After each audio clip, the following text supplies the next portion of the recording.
अस्सलामुअलैकुम एवरीबॉडी, क्या हाल चाल है। मुझे उम्मीद है कि सब अपना बहुत बहुत ज़्यादा ख्याल रखे होंगे। Guys, this is Samreen Rabab. Welcome back to my YouTube channel. All the parents and all the students who are watching this video, I'm very thankful for your presence here. Guys, I am a second year BDS student. In this video I'm going to tell you about कि आपने practice MD cat repeaters ने ख़ास तौर पे practice कैसे करनी है, कहाँ से करनी है और कितने MCQs रोज़ के करने हैं। ठीक है, ये सवाल मुझसे MD कैट स्टूडेंट्स ने लास्ट ईयर बहुत ज़्यादा किया था। I couldn't come up with one answer because बहुत सारा मटेरियल अवेलेबल है, लेकिन I have searched this year कि मैं आप लोगों को एक डायरेक्ट आंसर दे सकूं और आप लोगों को कंफ्यूज नहीं करूं। तो गाइस, अगर हम प्रैक्टिस, सबसे पहले हमारे लिए जो इम्पोर्टेंट चीज़ है वो ये कि हमने प्रैक्टिस करनी कैसे। प्रैक्टिस हमें ऐसे करनी है, फॉर एग्जांपल अगर हम एक MCQ की बात कर लें तो एक MCQs में सबसे इम्पॉर्टेंट चीज़ है उसकी स्टेटमेंट। MD कैट में जो चीज़ आपकी सक्सेस रेट आपका जो इंक्रीज़ कर सकती है वो आपकी रिकग्निशन है कि आप एक MCQ में से कितनी जल्दी की पॉइंट निकाल लेते हैं। तो जब भी प्रैक्टिस का ये की पॉइंट है कि जब भी आप एक MCQ रीड करें तो सबसे पहले जो उसके की पॉइंट्स हैं, जो उस चीज़ में पूछा जा रहा है या उस चीज़ में जो थोड़ा बहुत आपको बताया जा रहा है, हर MCQ पहले आपको एक चीज़ की नॉलेज देता है, उसके बाद आपसे क्वेश्चन करता है। ठीक है, एक MCQ में खुद ही अगर आप थोड़ा सा दिमाग लगाएं, आपको कॉन्सेप्ट हो तो आप उनसे आंसर निकाल सकते हैं। तो ये तो एक बात हो गई कि MCQs को हमने रीड कैसे करना है। दूसरी बात ये कि मटेरियल के ऊपर बहुत सारा ज़्यादा सवाल करते हैं। तो देखिए, ड्यूरिंग माई टाइम, जो अगर ये सवाल किया जाए कि आपने कहाँ से प्रिपेयर किया था, during my time back in 2018 शायद, जब मैंने फ़र्स्ट टाइम अटेम्प्ट किया था तो आई यूज किप्स बुक्स। ठीक है, तब ऐसा था कि किप्स की बुक्स भी बहुत मुश्किल लगती थी और सॉल्व नहीं की जाती थी, और एकेडमी में ही सर से जो भी पढ़ते थे उसको जाके करते थे। और देन वी यूज़ टू, जो अंदर नहीं समझ आता था, we use to go to the lecturer और उनसे पूछ लेते थे कि नहीं समझ आ रही। ठीक है, मैंने अपने एक्सपीरियंस में सिर्फ और सिर्फ स्किप्स की बुक्स यूज़ की हैं, तो I don't know about others. हाँ, एक और बुक है जिसके बारे में मैं आपको बताऊँगी। उससे पहले स्टेप्स की बुक्स भी हैं, स्टेप्स की, स्टार्ट्स की और इस तरह की और भी अकेडमीज़ की बुक्स हैं जो जिनसे बच्चे प्रैक्टिस करते हैं। जो ख़ास तौर पे जो इन अकेडमीज़ में जा रहे होते हैं वो इन्हीं बुक से प्रैक्टिस कर रहे होते हैं। एक और बुक लास्ट ईयर मुझे पता चली थी, उसको मैंने थोड़ा स्टडी किया था, वो it was national MD cat book by mbbs.com.pk, और लास्ट ईयर भी मैंने आप लोगों को उसके बारे में बताया था। उसमें MCQs काफ़ी ज़्यादा हैं, सब्जेक्ट्स के बहुत ज़्यादा, हर टॉपिक का उन्होंने कवर किया हुआ है और वो लास्ट ईयर अपडेट हुई है। तो उसका ये है कि वो हर साल अपडेट करते हैं उसको। तो वो उस चीज़ के बारे में मुझे पता लगा था, तो मैंने सोचा मैं आप लोगों के इसके बारे में लाजमी बताऊँ। उसमें पास पेपर के MCQs भी थे और एडिशनल MCQs भी थे। तो दूसरी बात ये कि प्रॉब्लम ये है कि ख़ास तौर पे स्टेप्स और किप्स की बुक्स में कि वो फिर आपको जो लेटेस्ट बुक्स हैं वो आपको एकेडमी से ही परचेज़ करनी पड़ती हैं। और व्हेन आई वाज स्टडिंग तो ये होता था कि आपको अपने ID कार्ड पर ही, सॉरी, अपना जो कॉलेज कार्ड, एकेडमी कार्ड है, उसी पर वो आपको इशू करके देते हैं।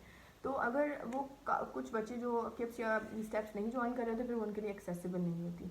वैसे तो और भी अकेडमीज जैसे ऑनलाइन अकेडमीज हैं, निया पेयर हैं, इनके पास भी काफ़ी मटेरियल मौजूद है। जब बच्चे सब्सक्राइब करते हैं इनके पैकेजेस को तो काफ़ी मटेरियल ये लोग भी प्रोवाइड कर देते हैं। दूसरी बात, जो फ्री मटेरियल इंटरनेट पे पड़ा हुआ है guys, if I tell you honestly, काफ़ी बच्चे यूज़ कर रहे हैं, लेकिन मैंने कभी नहीं यूज़ किया। इन माई टाइम मैंने कभी भी यूज़ नहीं किया था। तो मैं, और जो एक आध सोर्स मुझे मिली है, मुझे वो इतनी अथेंटिक नहीं लगी। और दूसरा, वहाँ आंसर्स रॉन्ग होते हैं या प्रिंट्स वगैरह सही नहीं होते, उसको मतलब समझने में काफ़ी टाइम लग जाता है, तो फिर वो समझ नहीं आ रही। जाहिर सी बात है, वो जो जिस तरह वो लिए गए हैं डिपेंड करता है पिक्चर्स जैसे, अगर वो ऑनलाइन है इंटरनेट के ऊपर, वो जिस कंडीशन में पिक्चर्स ली गई हैं उस पर डिपेंड करता है। तो बहुत सारे इंटरनेट पर सोर्सेज अवेलेबल हैं, मुझे किसी के बारे में नहीं पता इसलिए मैं सजेस्ट नहीं कर सकती। अगर आप लोगों को पता है तो आप सजेस्ट कर दें, लेकिन इन माई व्यू कि आपको ऑथेंटिक सोर्स की तरफ जाना चाहिए, खासतौर पर फिजिकल बुक्स की तरफ या किसी ऑथेंटिक एकेडमी के साथ, जैसे निया पेयर है, ये आपको अच्छा मटेरियल प्रोवाइड कर सकते हैं। बात ये नहीं है कि MCQs मिल जाए, बात ये है कि रेलिवेंट और जो कॉन्सेप्ट बिल्डिंग MCQs होनी चाहिए। जो आप MCQs जब आप प्रैक्टिस कर रहे होते हैं तो ये भी आप लोगों का एक लर्निंग प्रोसेस होता है। तो लर्निंग प्रोसेस में ये हो जाता है कि आपने अगर कोई डिफ़िकल्ट MCQ किया तो आपको मतलब MCQs, एक फॉर एग्जांपल एक बुक है, उसमें एक चैप्टर के MCQs हैं, एक और दूसरी बुक है उसमें भी उसी चैप्टर के MCQs हैं। अब डिपेंड, एक बुक के MCQs दूसरी बुक से कैसे अच्छे होंगे, उस बेसिस पर अच्छे होंगे कि अगर वो रेलिवेंट हमारे सिलेबस से होंगे और हम एक डायरेक्शन प्रोवाइड कर रहे हैं, ठीक है। इतने भी डिफिकल्ट ना हो कि वो हमसे सॉल्व ना हो सके और इतने ईजी भी ना हो कि हमारी कोई कॉन्सेप्ट बिल्डिंग ना हो, ठीक है। ये 2-3 बातें इंपॉर्टेंट हैं जो कि आपने कभी भी कोई MCQ की बुक या मटेरियल सेलेक्ट करना है तो उसमें आपने देखनी है। इसके अलावा मैं आपको बता रही थी कि प्रैक्टिस आपने कैसे करनी है, ठीक है। प्रैक्टिस में आपने एटलीस्ट 50 से 60 MCQs एक चैप्टर के, जो एक स्टैंडर्ड बुक होती है उसमें एक चैप्टर के 50 to 60 MCQs होते हैं, वो आपने लाजमी करने हैं। तरीका क्या है MCQs करने का? एक तो रीडिंग का क्या तरीका है, एक मैंने आपको बताया।